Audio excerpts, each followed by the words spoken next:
Hi guys. You look happy. How is it to be back? Oh, I'm thankful to be here. It's been a while since I've been back. I think I came for a playoff game, and I can't even remember. But it's been a while. The energy is different. The stadium looks different. It's really cool. I was asking them why we have all this cool stuff when I was here. Do you still watch the games? Do you listen to Vassay's post-game show? I can't listen to Vassay. You His show is terrible, man. That's my brother for life, man. No, we talk all the time. I still got friends that play here. Freddie's here now. Mookie and Kershaw and Kike. So I still have guys who are here that I know really well play with, and I'm always watching. I get alerts on my phone when they do something good or bad, so I can't not watch. What do you like? How do you spend your days then? Like, what's life like? I'm just trying to figure that out. No, just golf and just business stuff, and just trying to figure out what's next. Are you playing enough golf to be good now? I'm good. I'm good enough, but I still got work to do. That's why you have to play every day. Are you bored right now? Am I bored? Yeah. No, I'm never bored. I have a 3-year-old, so I can't be bored. So yeah, that's impossible. Okay, so you go to the golf course. Yeah, I go to the golf course to get away from her. What's your 3-year-old's name? Tyler. Okay. Tyler Marie Kemp. Matt, when you look back on your time here, the ups, the downs, everything, just how do you kind of assess it all, big picture? I'm grateful to be able to put this jersey on. This jersey is special. Every time we were at a luncheon yesterday, and all the older guys, which I'm one of those old guys now, but the older ones, before me, we're talking about how special it is to put on this jersey, and how they become a great player, a more great player wearing this jersey, and I can kind of see how that is going. Getting traded to San Diego, then Atlanta, then coming back to LA, and the season that I had, it's just different. It's a different energy here. It's just something that you can't really explain. But it's just great to be back, and I'm gonna sign this 1-day contract. I'm gonna make them put me in a lineup at least for one at bat, so I can get back so I can see if I can do it. I'll probably strike out. Can you play the outfield still? No, I'll probably pop a hammy or something, or an Achilles. It wouldn't be good at all. Matt, do you have a favorite moment of your time with the Dodgers? I have a few, but I would say 2018. We had talked about this. 2018 coming back and just being in the opening day lineup, not thinking I don't think it's not really something that people do, is go to a team for so long and then come back. You're starting to see it a little bit now, but before it wasn't a very, very popular thing to do. But just coming back and being an open day lineup and going on that run that we did in 2018. And Matt, where does today rank as far as your career highlights? It's definitely up there to have my whole family here and to have everybody that I've known. It's still a lot of familiar faces still here, and as far as telling some of the guys down to the janitors, to the elevator people, the chefs, everybody's still here, and I don't think they really understand how important it is for them to do what they do for us. That makes our lives easier. The clubhouse guys, there's just a lot of familiar faces, and just to come back to see this and feel the energy, I feel like, I don't know, what does this stadium hold now? It's got to hold more than before. I think it holds less, technically. Huh? I think technically it holds less, right? It's the same or less? I think it's less. I'm sorry, I didn't do my homework. 455. You should know. It's less? Yeah. Well, it feels different. It feels cool. And you were one of the big foundational players from 2013-14 as far as starting this run of 11 straight consecutive postseason appearances for this franchise. How much pride are you taking just kind of being one of those foundational players, and what's the biggest difference in this organization now from when you were here? It's cool to be one of those foundational players, but I really wish we would have won a World Series here. I'm kind of jealous of the guys, just a little bit, but like I said, I'm grateful that I was able to meet a lot of great people.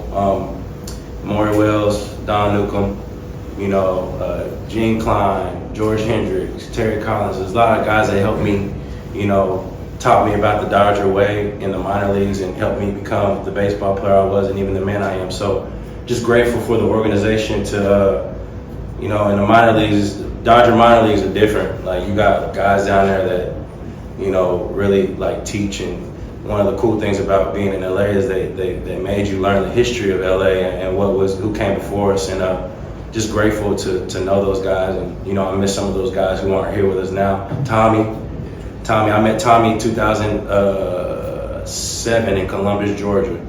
And he was screaming at me, and I was like, y'all told me he was nuts, but I didn't know he was like this. But he was like, you better hit a effing home run today. And I literally hit a home run that day. He thought he's the one that, Tommy was a pitcher. But he taught me, he was telling me about hitting. He's like, you gotta do this. And I'm like, Tommy, you pitch. He's like, but I know how to hit. And I hit a home run that day. So, and every time I saw Tommy, he would tell me that story. And I'm like, I remember. He's gonna make you remember those stories. Matt, a couple of us were talking in the clubhouse about Davey Lopes, you know, and how he came in right before your debut. How important was he, you know, not just in teaching you the game, but also maybe helping you kind of get over, you know, some of those conflicts that maybe you had earlier in your career? What conflicts you talking about? You know, see, I told you you're a troublemaker, man. I'm just playing. Well, I want to know what conflicts. Well, like with some of the coaches, right? I mean, you guys. Oh yeah. Well, so Davey was an intricate part of like making me the baseball player I was. I remember one day I was sitting, this was 2011, beginning of the season, I was sitting in my locker. I had already got my work done, and I was just on my phone. I don't know if I was texting somebody or looking at social media or whatnot, but he just comes in, walks behind me, and he just starts cussing me out. And I'm like, we had that relationship where he could do that, but he's like, that's your problem. He's like, you're on that phone. And I was like, what do you mean? I was like, I already got my work done. He's like, no. He's like, you need to be more of a student of the game, and we need to go in here and break this down and do this and do that. And it's just little things like that I literally, like, that day, put my phone down, and I was like, I'd be scared to even get on my phone in the clubhouse when he was around, but he just helped me. He was, you know, I had to be coached hard, and like, he was somebody that I built a relationship with, and we were really close, and I mean, he helped me in a lot of different ways, and I definitely give him a lot of the, tip my hat to him as far as helping me in that 2011, and even when he just got here, and just being the teacher that he was. Very grateful for him. When was the last time you talked to him? It's been a while. I haven't been able to talk to him, but, you know, I love him. He's one of the reasons why I had the career that I had, and I'm very grateful for him. How much do you miss it? Like, I'm always gonna miss it. I mean, just imagine playing baseball when you started like 4 years old, and then of course you can always go out there and play baseball, but it's just never the same. I'm not gonna go out and I'm not gonna join a Sunday league and go play some games. No, I can't do that. Like I wouldn't be able to do that. But you know, for a couple of years it would be hard to cut. That's why I wouldn't come around, because I missed baseball. You know, it's part of your life, but you learn how to move on from that, turn the page, and figure out what's next. Does it feel like a long time ago? No, not really. Yeah, it does. It feels like a long time, but I don't know. Every day's different. do you watch baseball now? Right? Yeah, I watch baseball. I do. Who are like your favorite players to watch right now? I mean, there's a lot of different guys. Of course, you know, Freddie is my favorite. I play with him in Atlanta, and he's here now. He's one of my favorite players. Of course, Mookie, Ohtani. I mean, I can name all the Dodger players that are my favorite, but then you got like the Acunas and the Soto. I mean, it's just a lot of young, great talent here, and it's like baseball is just on another level now. You know, obviously back when you played, kind of the concept of the two-way player. I mean, you think you might have been able to pitch if you had? Oh, absolutely not. I wouldn't have want to do that. If I got hurt being an outfielder, I definitely would have got hurt being a pitcher and an outfielder. That'd be rough. I'd be blowing out every other day. Matt, what was the highlight being around all the different generations yesterday? Say that again now? What was the highlight being around all the different generations yesterday? I mean, all of it was a highlight. To be able to be in that room. The only thing for me, I was talking to Karos, and I was like, is this what it feels like to be one of those old guys now? I was like, because when we were on the field, we would be like, they would have all these different ceremonies. We'd be like, hey, hurry up, we got a game to play. Now I'm that old guy, so he's like, yeah, get used to it. He's like, it's over, bro. But nah, I mean, that's the cool thing about, you know, playing for LA is the history of it. And, you know, you walk around here like me sitting down with Sandy yesterday and just talking to him, and, you know, he's a really quiet guy, but I don't know, for some reason he always opens up to me, and we always have really good conversations. And I remember one time I asked one of the clubhouse guys to get a Sandy jersey signed for me. Like, bro, he's not gonna do it, dog. He's just quiet. He doesn't want to be like the main attraction. He would never come to spring training or anything like that. But I went up to him. I'm gonna go up to him and ask him, and he signed my jersey. And we've always been cool. He taught me how to throw harder from the outfield with my slot. It's just you can't make some of this stuff up. Being around all these guys, and even in the minor leagues, they brought those guys around. There's not a lot of teams that have that information with, you know, people, and it's just a special place to be. What does it mean to you to have, you know, Matt Kemp Day after just your opportunity? Oh, I don't know yet. I guess we'll see when I go out there, but I just don't want to cry or something. So I'm gonna wear glasses so you won't even know if I'm crying. Have you seen the bobblehead yet? I have. I signed a few. Huh? Do you like it? Oh, yeah, I love the finish high. Let it fly. Matt, when Andre had that retirement thingy here, Yeah. you were here. Yeah. And I asked what was your favorite moment with Matt. Yeah. How about you now with Andre? Well, me and Andre first met. It was crazy how our relationship began. We had a relationship in the fall league, and he was with the Oakland at the time.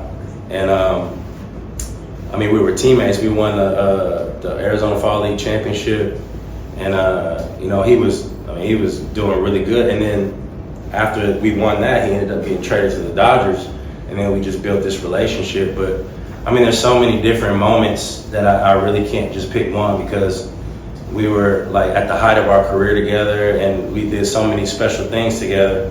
And now we're just got kids and we're old, and we just can reminisce and look at this next generation of baseball players to come, and just kind of see who we might have been better than or who's better than us. Did you still talk to him? Oh yeah, well I saw him yesterday, and then we talked. He's trying to get me to go fly fishing. This is when you know you're getting old. He's like, hey, let's go to Montana and fly fish. And like, I'm like, all right, cool. I like to fish, but fly fishing is hard.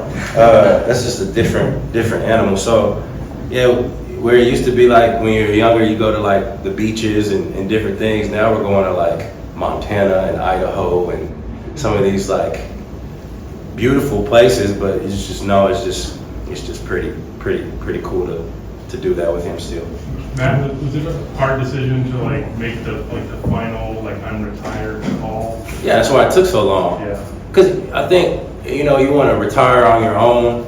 You want to do it the way you want to do it, but a lot, especially now the way the game is now, they kind of, I don't know if they necessarily make you retire, but they kind of be like, nah, we're good. We're gonna go with this young guy, which I get. But of course, I had different plans. But you know, it is what it is, and I'm just grateful. I'm blessed for you to even play like 1 year in the big leagues, let alone 15, is a blessing. So I got to live out my dream and do what I needed to do. Matt, you mentioned a lot about this organization teaches you history, knowing the history. Mm-hmm. This is the organization that broke the color barrier. Yeah. You mentioned guys like Don Newcomb, Yeah. Maury Wills. Yeah. How important was for you the community aspect while you were playing? There's kids who look up and say, Yeah. hey, I can play baseball because Matt Kemp. The crazy thing is, I didn't really realize how like unbelievable like everything we were doing like in the community and all those different, until I like kind of retired. When you're playing, like, or I think this is with any like job or anything that's just going fast all the time. Like, you know, in baseball, you have to like, you're playing every day. So I might go to the hospital and visit some kids, and then we're playing a game, and then the next day I might go. So it just keeps going. So you don't really get to like sit down and reflect on everything that you did throughout your career until it's kind of like done. And I've been able to do that. I'm like, dang. Even to this day, I get like DMs like, man, you're the one that got me to like the Dodgers, or you're the reason why I started doing this or that. And I'm just like, I didn't even know I had that effect on certain people. So it's kind of cool to see it, but I think I could have did a better job of living in the moment and like really like being in those moments. But it's just hard when you gotta play baseball every single day. It's really hard.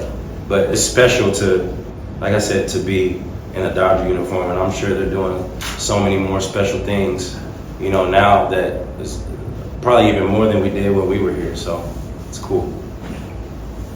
What was it like seeing Clayton after so many years of playing with him? And are you surprised he's still going? Oh, I'm definitely not surprised. I don't think people understand how hard like Clayton works, and you know, to be able, what is it, is this year 15?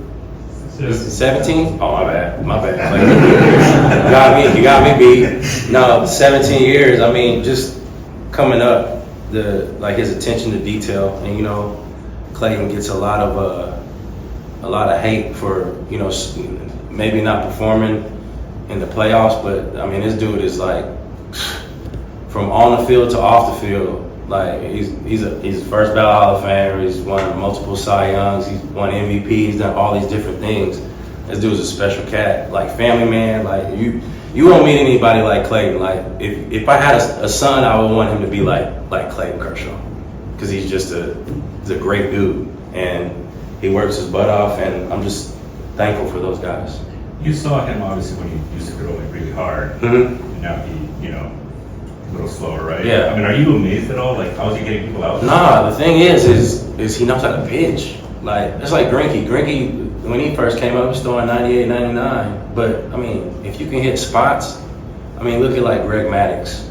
Like, Greg Maddux pitched for 90 years. And I think his last season, he might have been topping out at like 83, 84. But, you know, a lot of guys now, they throw really hard.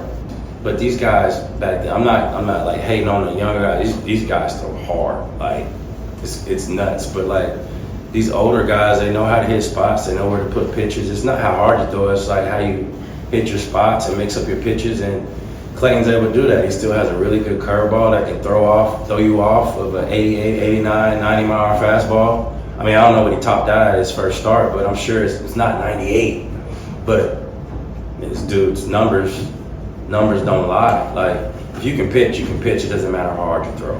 How do you think you would have done in this type of era where everybody's like throwing like 100? I mean, I don't really know the numbers of like velo, but I never had trouble with velo. I had trouble with guys who just knew how to pitch. Like, it's more of it's a chess game. So like, if you're gonna try to blow a fastball by me, I'm probably gonna get you. But if you throw me the 3-0 slider and then come back with some other stuff, it's just, the game's just different. You know, guys are throwing harder, but the only thing with guys throwing harder, they're getting hurt a lot more. So if you look at like Clayton, yeah, Clayton's has some like back issues, but 17 years, it's gonna be hard for guys to throw 100 miles an hour and play 17 years in the big leagues. Your body, unless you're Ohtani, your body's gonna break down. Ohtani's a different cat.